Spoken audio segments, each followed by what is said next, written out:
Hello guys, నేనైతే ఇది multimeter తెచ్చాను. ఒక్కో పార్ట్ క్లైమాక్స్ లాగా ఉంది ఇది. ఎందుకంటే మనం మెకానికల్ ఇంజనీర్ కాబట్టి ఎప్పుడు ఈ ఈసీ అమ్మాయిల వెనకాల పడడమే కానీ ఈ ఈసీ సంబంధించిన పార్ట్స్ అన్నీ ఏం మనకు తెలియదు అంతగా.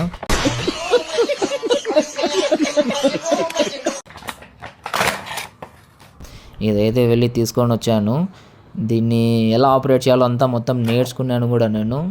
ఇది వచ్చేసి లెఫ్ట్ సైడ్ డీసీ అంటే డైరెక్ట్ కరెంట్ బ్యాటరీస్ నుంచి వచ్చేది. బ్యాటరీస్కి ఏదైతే వస్తుందో అది డీసీ వోల్టేజ్.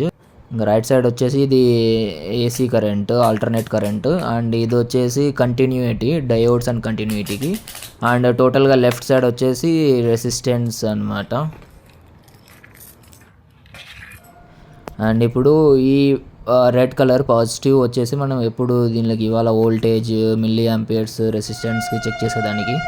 ఇంకా ఇది బ్లాక్ కలర్ వచ్చేసి నెగిటివ్ అనమాట, కామన్కి చేయాల్సి ఉంటుంది, పిన్ చేయాల్సి ఉంటుంది. అండ్ మనం డైరెక్ట్గా కంటిన్యూటీ చెక్ చేద్దాం. కంటిన్యూటీ అంటే ఏం లేదు, ఒక సర్క్యూట్ వచ్చేసి క్లోజ్డ్ ఉందా ఓపెన్ ఉందా అని చెప్తుంది. ఇప్పుడు ఈ రెండు మనం అతికిద్దాము. సర్క్యూట్ క్లోజ్ అయితే బీప్ సౌండ్ వస్తుంది చూడండి. ఏమన్నా కొంచెం తేడా కొడితే అంతే, ఇల్లు లేసిపోతుంది అంతే. ఓ అలాగే లెవెల్గా బందా.